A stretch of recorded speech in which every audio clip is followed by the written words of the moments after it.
बिस्मिल्लाहिर्रहमानिर्रहीम। आंटी ये लें, ये अम्मा ने आपके लिए गोश्त भेजा है। मैंने खिड़की का पर्दा जरा सा साइड पर करके देखा तो हमारे घर का पूरा सहन मोहल्ले के बच्चे और बच्चियों से भरा पड़ा था।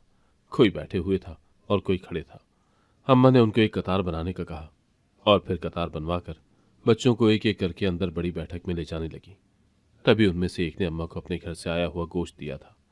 ये अम्मा की लोगों से मोहब्बत और अकीदत थी, जो हर रोज कोई ना कोई चीज अम्मा के लिए भेज दिया करते थे। इसी वजह से मेरी भी जान छूट जाया करती थी, क्योंकि हर रोज का निजाम तो मोहल्ले से आई चीजों से ही चल जाता था।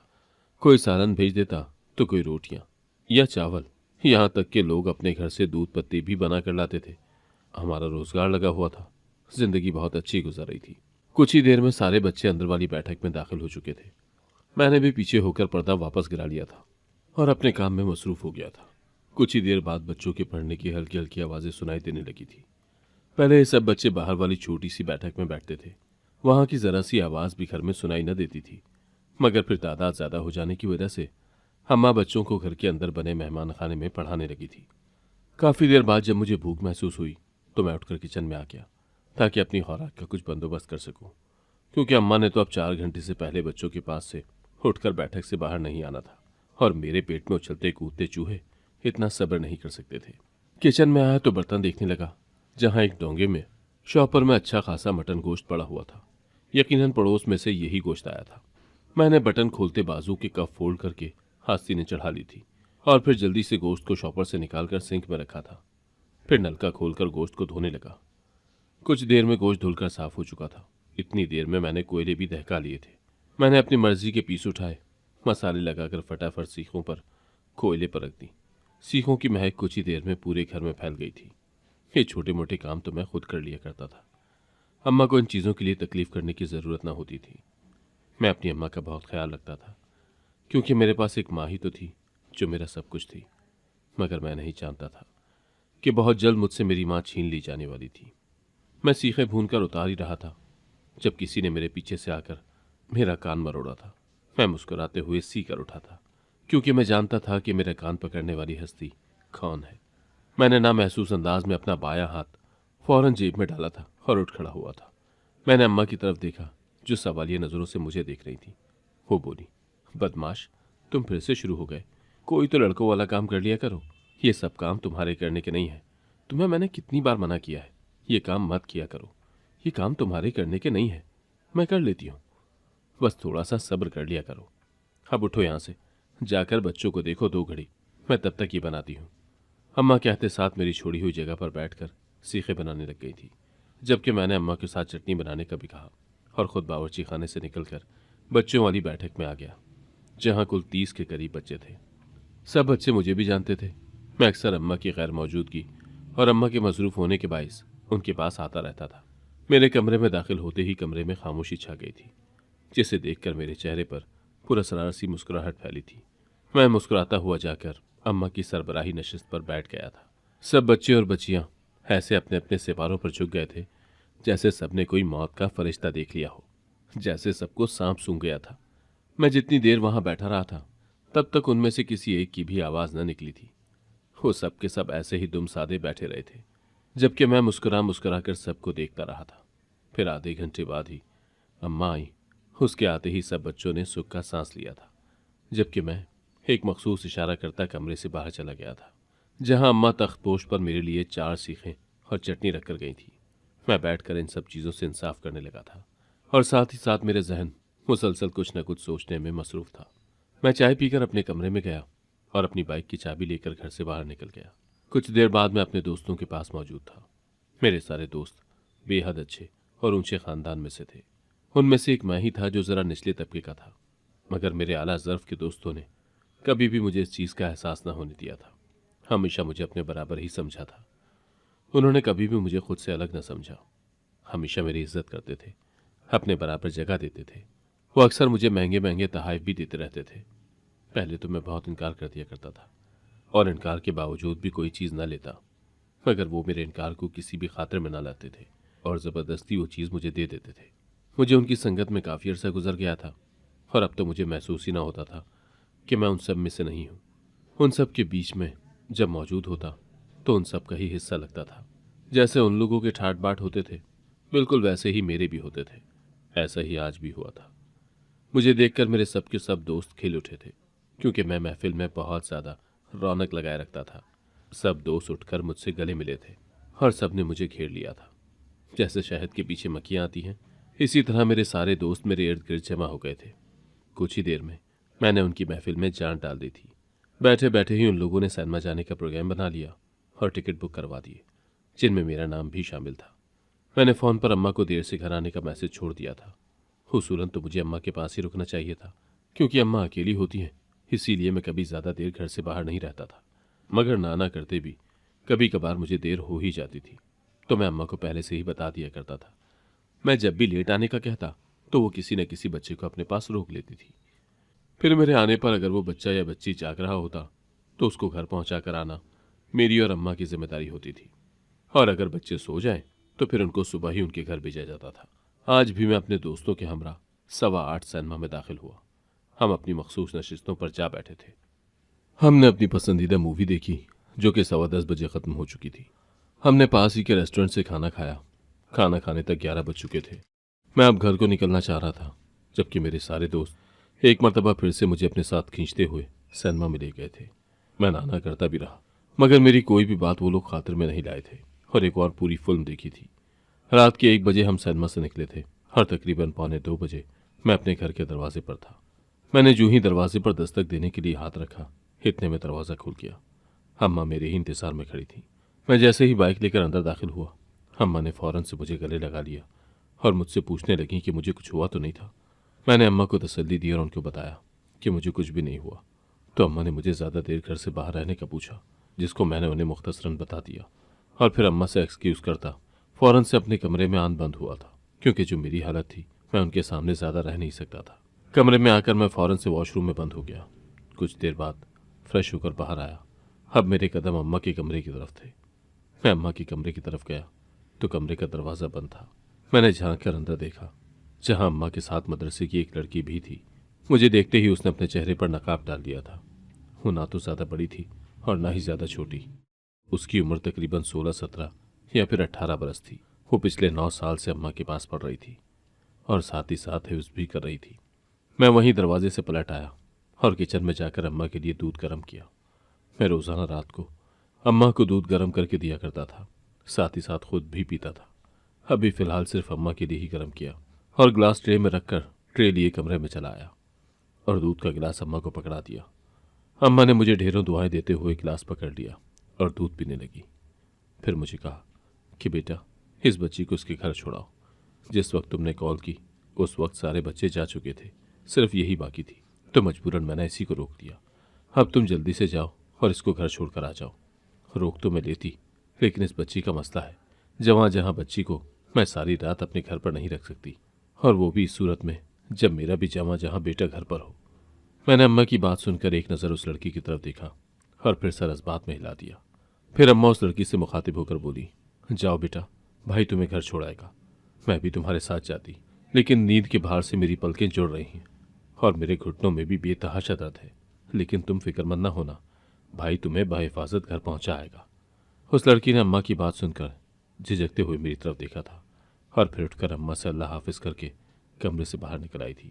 मेरा इरादा उसको बाइक पर ले जाने का था, इस तरह मैं जल्दी वापस भी आ जाता, मगर अम्मा ने पैदल जाने का ही कहा था और यूं मैं चारों नाचार उसके पीछे पीछे पैदल ही चल पड़ा। उसको घर छोड़ने के बाद मैं घर वापस आया तो तब तक अम्मा सो चुकी थी। मैं अम्मा को सोते देख उल्टे पांव ही वापस घर से निकल आया था और फजर के वक्त से थोड़ी देर पहले घर में दाखिल होकर सो गया। मैं काफ़ी देर सुकून की नींद सोता रहा था, ये जाने बगैर कि ये मेरी आखिरी सुकून की नींद है।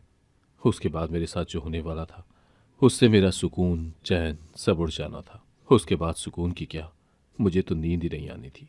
मैं न जाने कितनी देर सोता रहा था। मेरी आंख अम्मा की चीखें सुनकर खुली थी। अम्मा चीख चीख कर रो रही थी। मैंने अपनी आंखें खोली, वक्त देखा तो दिन का 1:30 बज रहा था और बाहर से अम्मा के रोने की आवाज़ें आ रही थी। मेरा दिल किसी अनहोनी के तहत धड़का था। मैं फौरन से उठा था और पैरों में स्लीपर पहने कमरे का दरवाज़ा खोलकर बाहर भागा था। अम्मा की हालत देखकर मेरा दिल अनजाने खौफ के तहत धड़का था। मैं भागकर अम्मा के पास पहुंचा और अम्मा से पूछा कि अम्मा क्या हुआ है, तू ऐसे क्यों रो रही है? सब खैरियत तो है ना? तो अम्मा की बात ने मेरे पैरों तले से ज़मीन खींच ली। मैं टुकर टुकर अम्मा की तरफ देखने लगा था। मेरी आंखें हैरत और बेयकीनी से फैली थीं, क्योंकि मेरा नाम फरहाद है, मेरी उम्र 35 साल है और मेरे अब्बा मौलाना थे, मस्जिद के इमाम थे और अम्मा घरेलू खातून थी। दोनों आपस में कज़न थे और बचपन से ही एक दूसरे से मंसूब थे। जूं ही शऊर की मनाजिल पर पहुंचे तो दोनों को निकाह के बंधन में बांधकर अम्मा को अब्बा के संग रुखसत कर दिया गया था। शादी के 5 साल बाद मेरी पैदाइश ने उनकी बेरंग जिंदगी में रंग भर दिए थे। एक खुशियों भरी जिंदगी गुजर रही थी, मगर ये खुशियां वक्ती थी। जैसे ही मैं 3 साल का हुआ, अब्बा एक दिन हमें दागे मफारिकत देकर चले गए थे। अम्मा और मैं अब्बा के जाने के बाद बिल्कुल अकेले होकर रह गए थे। हमारा कोई भी वाली वारिस न था। रिश्तेदारों ने दिखावे के लिए कुछ दिन हमारे सर पर हाथ रखना चाहा था, मगर अम्मा बहुत खुददार थी। अम्मा की खुददारी ने गवारा न किया था कि कोई दूसरा आकर उन पर एहसान करता। अम्मा किसी का भी एहसान नहीं लेना चाहती थी। वक्त गुजरता गया। अम्मा ने मोहल्ले के बच्चों को घर में कुरान पढ़ाना शुरू कर दिया था। मोहल्ले वालों की अम्मा के साथ काफ़ी जान पहचान थी। अब्बा की वजह से सब काफ़ी अच्छी तरह से हमें जानते थे। सबने बच्चों को अम्मा के पास कुरान पढ़ने के लिए छोड़ दिया था। वक्त गुजरता गया। मोहल्ले के लोग तोहफतन कोई ना कोई चीज़ भेज दिया करते थे। उनकी नीयत एहसान करने की न होती थी। वो अम्मा को हर चीज़ तोहफतन देते थे ताकि अम्मा इनकार न कर पाए, और यही होता था। वक्त गुजरने के साथ साथ मैं भी बड़ा होता गया था। अम्मा ने मुझे बेहद लाड प्यार और मोहब्बत से पाला था। कभी भी मुझे डांटना तो दूर, गुस्सा तक भी न किया था। न ही कभी मुझे अब्बा की कमी महसूस होने दी थी। अम्मा ने मुझे माँ और बाप दोनों बनकर पाला था। मेरी हर ख्वाहिश को पूरा करने की भरपूर कोशिश करती थी। जब कभी मुझसे कोई गलती हो जाती तो मुझे बजाय मारने और डांटने के आराम और प्यार से समझाती थी। अम्मा की नज़र में सख्ती करने से औलाद बिगड़ जाती है, और फिर मैं तो था ही अम्मा की इकलौती और लाडली औलाद। मुझे तो अम्मा ने अपने हाथ का छाला बनाकर रखा था। दिन रात मेरे गिर्द दुआओं का हिसार बनाकर रखती थी। मैं भी अम्मा के दुआओं के जेर असर परवान चढ़ने लगा था। मैंने मैट्रिक के बाद एफए में दाखिला ले लिया था। साथ ही साथ शाम के वक्त एक मोटरसाइकिलों की दुकान पर भी बैठने लगा था, ताकि कुछ न कुछ हुनर सीख लूं।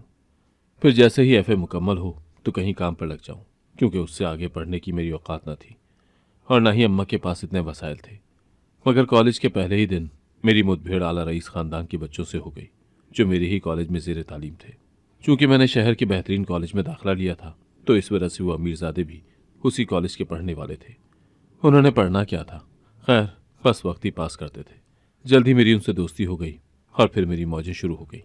पहले जो मेरे कॉलेज के बाद का वक्त मोटरसाइकिलों की दुकानों पर गुजरता था, अब मेरा वही वक्त मेरे दोस्तों की संगत में गुजरने लगा था।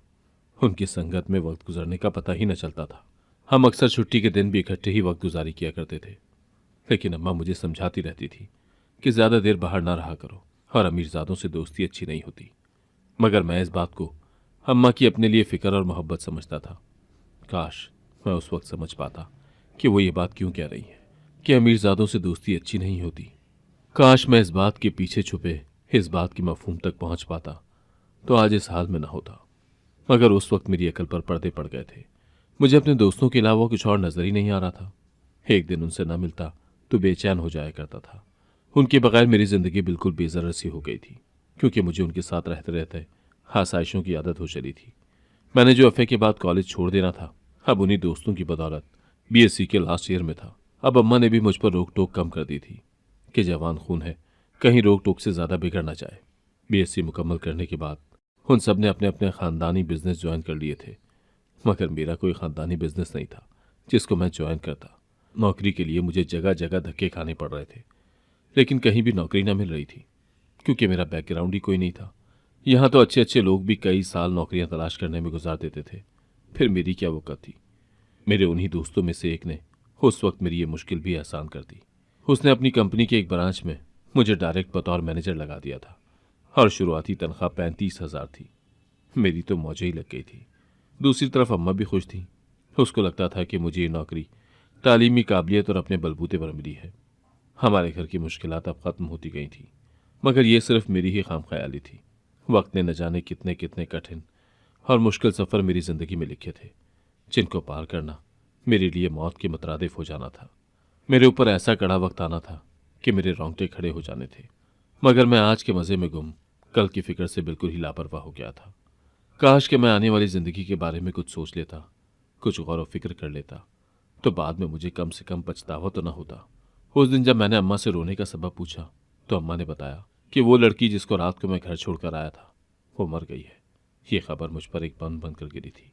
मुझे अपने कानों पर यकीन नहीं आ रहा था कि जो कुछ मैं सुन रहा हूँ क्या वो सच है या कोई झूठ। उसका मनमोहना सा खूबसूरत चेहरा एकदम से मेरी आंखों के सामने आया था। ऐसा कैसे हो सकता था? मेरी हालत गैर हो रही थी। मैंने कहा, अम्मा तुझे लाजमी कोई गलतफहमी हुई होगी, ऐसा कैसे हो सकता है? तो अम्मा ने कहा, ऐसा ही हुआ है। मैंने फ़ोन निकाल कर इधर उधर फ़ोन किए तो कुछ ही देर में मुझे इस बात की तस्दीक हो गई थी। मैंने अफसोस से अपने चेहरे पर हाथ फेरा था और बड़ी मुश्किल से अपनी हालत पर काबू पाया था। अम्मा ने मुझे कहा कि मैं उसे उसके घर ले जाऊं। मैंने अम्मा को उसकी बड़ी चादर लाकर दी और फिर अम्मा को साथ लिए मोटरसाइकिल पर बिठाकर उसके घर ले गया। उसका घर मेरे घर से 20 मिनट के फासले पर था। पैदल 40 से 45 मिनट लगते थे। मैंने अम्मा को उसके घर के सामने उतारा और फिर अपनी बाइक वापस मोड़ ली। मैं चाहने के बावजूद भी उस घर के अंदर ना जा सका था। जब मैं वापस अपने घर पहुंचा तो मैंने अपने दोस्तों को कॉल करना शुरू की। मेरी हालत बहुत ज़्यादा ख़राब हो रही थी। मेरे दोस्तों ने जब मेरी ये हालत देखी तो मुझ पर हंसने लगे कि एक लड़की की वजह से तेरा ये हाल हो रहा है। मैं उनको क्या बताता। पूरा दिन इज़्तिराब और बेचैनी की हालत में रहा था। शाम को अम्मा उसकी तदफीन के बाद खुद ही वापस आ गई थी और वो अभी तक रंजीदा थी। वो मुझसे बिना कोई बात किए कमरे में चली गई थी, जबकि मैं उसकी सेहत का ख्याल करते हुए किचन में चला आया था। मैंने अम्मा का फेवरेट खाना बनाया और ट्रे लिए कमरे में चला गया और अपने हाथों से निवाले बना बनाकर ज़बरदस्ती अम्मा को खाना खिलाया। अम्मा खाना खाकर सो गई और मैं भी बर्तन किचन में रखकर अपने कमरे में आकर लेट गया। ताहम मेरा जहन मुसलसल उसी लड़की की तरफ लगा हुआ था। उसे याद करते करते न जाने कब मैं नींद की वादियों में उतर गया, ये जाने बगैर कि अभी एक और क़यामत मेरी मुंतज़िर थी। रात को अम्मा मेरे हाथ से खाना खाकर सोई थी, मगर फिर वो दोबारा न उठी थी। वो उस रात हमेशा हमेशा के लिए सो गई थी। उस रात नींद में ही हार्ट अटैक से अम्मा की जान चली गई और मैं अकेला रह गया। अम्मा का मरना था कि मेरे सर से ममता का शफकत भरा हाथ उठ गया था। अपनी माँ को कब्र में उतारने के बाद मैं बेहद रोया था। एक साथ ही मेरी दो अजीज हस्तियां मुझे छोड़कर चली गई थी। अभी अभी तो मैं मोहब्बत के नाम से नया नया वाकिफ हुआ था। जब भी दोस्तों के बीच बैठकर उस लड़की कशमाला की बात करता तो मेरे दोस्त मुझे मजनू कह कह कर पुकारते थे और मुझे कहते थे कि तू पक्का रनमुरीद होगा। मैं अपने दोस्तों की इस बात को किसी तमगे के तौर पर कबूल करता था, क्योंकि मुझे अपनी मोहब्बत की ज़नमुरीदी करना मंजूर था। उस रात जब मैं उसको घर छोड़ने जा रहा था तो तभी मैंने सोच लिया था कि मैं अगले दिन अम्मा से अपने और कशमाला के रिश्ते की बात ज़रूर करूँगा। मगर अगले ही दिन न जाने ऐसा क्या हुआ था कि मुझे उसकी मौत की खबर मिली और उसकी मौत के एक दिन बाद ही मेरी अम्मा भी मुझे छोड़कर चली गई। मैं रोज़ाना अपनी अम्मा की कब्र पर जाता था और घंटों वहाँ बैठा रहता था। मुझसे अपनी माँ की जुदाई बर्दाश्त न हो पा रही थी। मुझे तो ये समझ नहीं आ रही थी कि अम्मा ने इतना गहरा सदमा किस चीज़ का लिया है जो उन्हें मौत के मुंह में ले गया। आखिर अम्मा को परेशानी क्या थी? क्या अम्मा ने कशमाला की मौत का इतना सदमा लिया था कि उसके पीछे पीछे ही चल बसी थी? आज अम्मा को मरे 10 दिन गुजर गए थे। मैं यूं ही अम्मा की कब्र पर आकर बैठा था जब एक पागल आया और मुझे कुछ इशारे करने लगा। मैं उस पागल से बहुत तंग आ गया था। वो रोज़ यूं ही आ जाता था और अम्मा की कब्र की तरफ इशारा करता और मुझे कुछ समझाने की कोशिश करता, लेकिन मुझे कुछ भी समझ नहीं आता। मैं उसको हर रोज़ मार कर भगा दिया करता था। आज भी मुझे उस पर बड़ा गुस्सा आया था, जो हर मर्तबा मेरे और मेरी माँ के बीच में आ जाया करता था। मैं एकदम उठकर उसकी तरफ बढ़ा और उसे मारने लगा और उसे भगा दिया। आज मैंने उसे पहले की निस्बत बहुत ज़्यादा मारा था। उसके बाद मैं कुछ देर वहीं बैठा रहा था और फिर वहाँ से उठकर घर वापस आ गया था। अगले रोज़ जब मैं वापस कब्र पर आया तो मुझे हैरानगी हुई थी। अम्मा की कब्र पर बेतहाशा भीड़ इकट्ठी हुई हुई थी। मैं उस भीड़ को तोड़ता हुआ कब्र के पास पहुंचा तो आगे का मंजर देखकर ही मेरी जान निकलने लगी। मेरी माँ की कब्र को पुलिस वाले घेर कर खड़े थे और मेरी माँ की कब्र को खोद रहे थे। जो ही उन्होंने मेरी माँ की कब्र खोदी और अम्मा की डेड बॉडी निकालकर एम्बुलेंस में डाली और अस्पताल ले गए। उन लोगों ने अम्मा की डेड बॉडी का पोस्टमार्टम करवाया था, क्योंकि उनको इत्तला मिली थी कि मेरी माँ की मौत तबई नहीं बल्कि किसी की साजिश थी। किसी ने अम्मा का कत्ल किया था, मगर क्यों और कब, इस बात का भी कोई पता न चला था। सब लोग पोस्टमार्टम की रिपोर्ट आने का इंतजार कर रहे थे, जो 2 घंटे बाद आनी थी। और जैसे ही 2 घंटे बाद रिपोर्ट आई, उस पर यह चीज़ साबित हो चुकी थी कि वाकई ही अम्मा का कत्ल किया गया था। अम्मा की मैयत को दोबारा से गौसल देकर तदफीन के लिए ले जाया गया था, जबकि मुझे वहीं से गिरफ्तार करके जेल ले जाया गया था। मुझे सिचुएशन की कुछ समझ नहीं आई थी कि मेरे साथ ये क्यों हो रहा है। मैंने बेतहाशा एहतजाज किया, जिस पर हवालदार मेरी तरफ आया। मैंने उसको कहा कि मुझे यहाँ क्यों डाला है, मुझे यहाँ से निकालो ताकि मैं अपनी माँ के कातिल को ढूंढ सकूं। तो वह हवलदार हंसने लगा और मुझे कहा, चुप करके जाकर अंदर बैठ जा, नहीं तो वो चित्रौल करूंगा कि तू सारी जिंदगी याद रखेगा। खुद ही अपनी माँ का कत्ल करता है और फिर खुद ही अनजान बनता है। शुक्र है कि तेरे दोस्तों ने तेरा चेहरा बेनकाब कर दिया। तू तो लंबा अंदर जाएगा। तूने ना सिर्फ अपनी माँ का कत्ल किया है बल्कि एक मासूम लड़की की जान भी ली है। अब चुप करके बैठ जा। उस हवलदार की बातें सुनकर मेरा दिमाग साए साए कर रहा था। मेरा दिमाग चकरा कर रह गया था। कुछ समझ नहीं आ रही थी कि क्या हो रहा था और क्या नहीं। और मेरे दोस्त, मुझे एकदम से अपने दोस्तों का ख्याल आया। तो मैंने हवलदार से दरखास्त की कि मुझे एक कॉल करने दी जाए। मुझे बहुत मुश्किल से एक कॉल की इजाज़त मिली थी। मैंने अपने दोस्त को कॉल मिलाई और उसको मदद करने का कहा, तो वो मेरा हाल सुनकर हंसने लगे। वो सब के सब एक साथ ही बैठे थे। ये सब उन्हीं की चाल थी। मेरी सबसे बड़ी गलती यही थी कि मैंने अम्मा की बात नहीं मानी। अम्मा ने मुझे कितनी मर्तबा कहा था कि अमीर लोगों से दोस्ती ना करो, इनकी दोस्ती अच्छी नहीं होती। ये लोग अच्छे निकल जाएं तो इनसे अच्छा कोई नहीं होता, और अगर ये बुरे हो जाएं तो इनसे बुरा भी कोई नहीं होता। मुझे मेरे दोस्तों ने ही धोखा दिया था। पहले उन्होंने कशमाला के साथ ज्यादती की, जिसके बायस कशमाला की जान चली गई। उस रात जब मैं कशमाला को छोड़ने गया था तो कशमाला ने घर से कुछ फासले पीछे ही मुझे रोक दिया था। वो नहीं चाहती थी कि रात के इस पहर उसके घर वाले मुझे उसके साथ आता हुआ देखें, इसीलिए मैं पीछे ही रुक गया था। उसने मेरे सामने घर का दरवाज़ा पार किया था, लेकिन अगली सुबह कॉलेज जाते हुए मेरे दोस्तों ने उसको अगवा कर लिया था और उसके साथ इंतहाई बुरा सलूक करके उसको घर के दरवाजे के आगे नीम मुर्दा हालत में फेंक गए थे। अम्मा को किसी से मेरी कशमाला के लिए मोहब्बत का इल्म हुआ तो अम्मा को यही लगा कि कशमाला के साथ ये सब मैंने किया है। मगर रात तक अम्मा को सारी सच्चाई पता चल चुकी थी कि ये सब कुछ मेरे दोस्तों ने किया था। अम्मा मुझे बताने लगी थी, उससे पहले ही अम्मा का गला घोंट कर मार दिया। मैं जेल में बैठा अपनी जिंदगी की कोताहियों को याद कर रहा था। मेरी जरा जरा सी कोताहियों ने मेरी जिंदगी क्या से क्या कर दी थी। अगर आपको आज की कहानी पसंद आई है तो वीडियो को जरूर लाइक कीजिएगा और अपने दोस्तों के साथ भी शेयर कीजिएगा। और हाँ, अगर आपने अभी तक हमारा चैनल सब्सक्राइब नहीं किया तो जरूर सब्सक्राइब करें। मिलते हैं कल एक नई और दिलचस्प कहानी के साथ। अल्लाह हाफिज।